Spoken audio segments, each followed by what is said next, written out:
पहली और बड़ी खबर यह है कि कई सारे इस्लामिक देश जो अब तक अमेरिका को मदद कर रहे थे यमन के ऊपर हमले करने में, अपने एयरबेस को, अपने एयर स्पेस को अमेरिका को इस्तेमाल करने की इजाजत दे रहे थे, जिसका इस्तेमाल करके अमेरिका यमन के ऊपर हमले कर रहा था।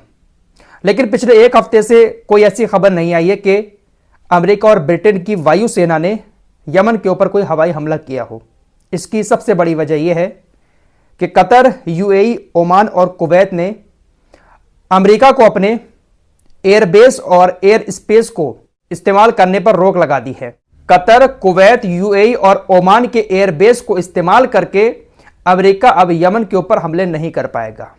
इस बात की जानकारी खुद अमेरिका के अधिकारियों ने पॉलिटिको को दी है। अमेरिकी अधिकारियों ने पॉलिटिको को बताया कि अरब देश इस टाइम अमेरिका का समर्थन करके ईरान और अपने देश की आबादी को नाराज नहीं करना चाहते हैं। जिन अरब देशों के एयरबेस का इस्तेमाल हम कर रहे थे, उन देशों की आबादी भी अपने देश की सरकार से नाराज हो रही है, साथ ही साथ ईरान भी नाराज हो रहा था। इसलिए उन्होंने हमें रोक दिया है कि आप हमारे एयरबेस को इस्तेमाल ना करें। दोस्तों, जब किसी देश का राजा निकम्मा हो जाए, गुलाम बन जाए, तो वहां की जनता उसको जगाने का काम करती है। ऐसा ही कुछ अब इन अरब देशों की जनता कर रही है।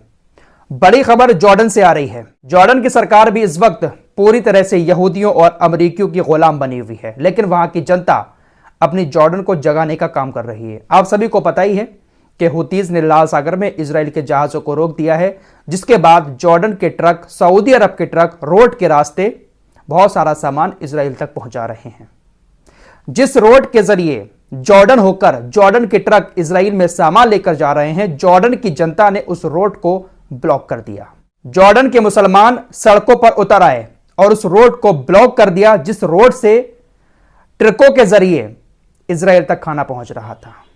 तो अब जनता, इस्लामिक देशों की जनता, इस्लामिक देशों के मुसलमान, इन्होंने मोर्चा संभाल लिया है।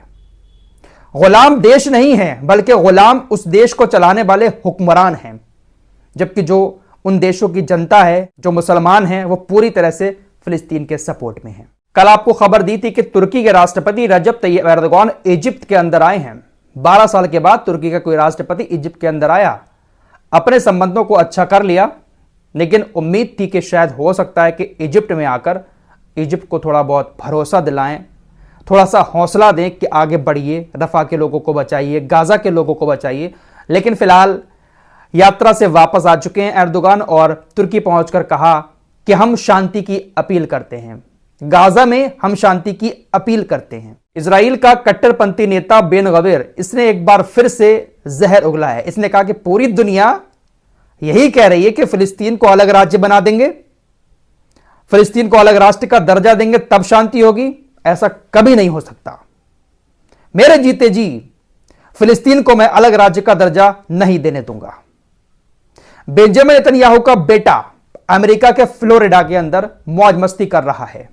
एक बार फिर से बेंजामिन नेतन्याहू के बेटे की कुछ तस्वीरें वायरल हुई हैं, जहां पर मस्ती के साथ ये चाय पीता हुआ नजर आ रहा है, मजे करता हुआ नजर आ रहा है। लोग अब बेंजामिन नेतन्याहू को घेर रहे हैं कि पूरी दुनिया के भाड़े के सैनिकों को बुलाकर गाजा के अंदर बेंजामिन नेतन्याहू उतार रहा है गाजा के लोगों को मारने के लिए। इजराइल के यहूदी जो रिजर्व सैनिक हैं, जिनको सही से गोली चलानी भी नहीं आती, उनको गाजा के अंदर उतार दिया।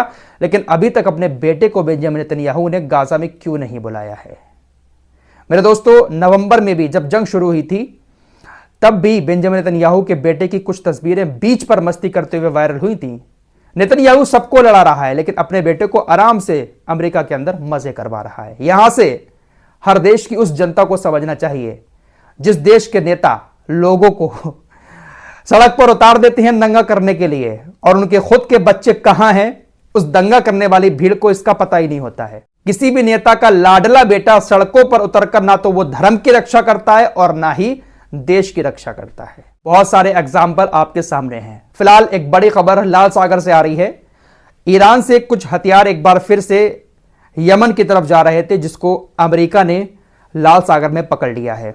ईरान से एक जहाज कुछ एडवांस वेपन लेकर यमन की तरफ जा रहा था, जिसको अमेरिकी तटरक्षकों ने लाल सागर में पकड़ लिया है। इससे पहले भी अमेरिकी तटरक्षक एक जहाज को पकड़ चुके हैं जो ईरान से यमन की तरफ एडवांस वेपन लेकर आ रहा था। दोस्तों, कुछ हैकर्स ने जो कब्जे वाला फिलिस्तीन है, जहां पर इजरायली सेना का कब्जा है, उस जगह पर यहूदी रहते हैं, तो कुछ डिलीवरी करने वाली कंपनियों को हैक कर लिया। हैकर्स ने इजरायली यहूदियों को परेशान करने के लिए कई सारी डिलीवरी करने वाली कंपनीज की वेबसाइट को हैक किया। हैक करने के बाद उन्होंने जो एड्रेस था उसको चेंज कर दिया। मिसाल के तौर पर मेरे एड्रेस पर कोई कोरियर आना था, हैकर्स ने उस एड्रेस को चेंज कर दिया, वो कोरियर कहीं और पहुंचा। इस तरह से बहुत ज्यादा परेशान हैकर्स ने इजराइल की डिलीवरी कंपनी को किया। देखते ही देखते अफरा तफरी मच गई। किसी का कोरियर कहीं पहुंच रहा था और किसी का कोरियर कहीं पहुंच रहा था। सबका पता अदला बदली कर दिया। बड़ी खबर अमेरिका से आ रही है। अमेरिका ने घोषणा की है कि वो इस वक्त राष्ट्रीय सुरक्षा के खतरे का सामना कर रहा है। CNN की रिपोर्ट के मुताबिक रूस ने बहुत ज्यादा चिंता पैदा कर रखी है।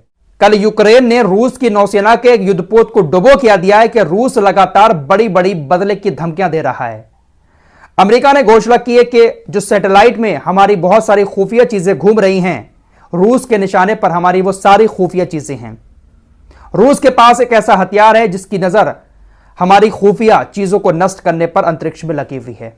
हमारी राष्ट्रीय सुरक्षा के लिए रूस एक बहुत बड़ा चिंता का सबब बना हुआ है। चिंता इस वक्त ब्रिटेन के प्रधानमंत्री ऋषि सुनक को भी बहुत ज्यादा सता रही है, क्योंकि जापान के बाद अब ब्रिटेन भी मंदी की चपेट में आ चुका है। पिछले 3 महीने में ऋषि सुनक के कार्यकाल में 0.3% ब्रिटेन की जीडीपी गिर चुकी है। अपने देश की हालत खराब है, अपना देश संभाला नहीं जा रहा है और दूसरे के फटे में ये लोग टांग अड़ा रहे हैं, अपनी आर्मी को बेच रहे हैं, बड़ी बड़ी धमकियां दे रहे हैं, ऐसा कर देंगे वैसा कर देंगे। वो जो नशा था ना बादशाही का, दुनिया पर ब्रिटिश हुकूमत ने जो राज किया था ना, उसका नशा अभी भी औलादों के सर से उतरा नहीं है। इसीलिए बड़ी बड़ी बातें दुनिया के सामने करते रहते हैं, जबकि खुद के अंदर कंगाली छाई हुई है। फिलहाल इस रिपोर्ट में इतना ही। दोस्तों, हमारे वीडियो पसंद आए तो फॉलो सब्सक्राइब कीजिए और साथ ही साथ उस चैनल को भी जरूर सब्सक्राइब कीजिए। मिलते हैं कुछ अगली खबरों के साथ, तब तक के लिए अपना ख्याल रखें। धन्यवाद।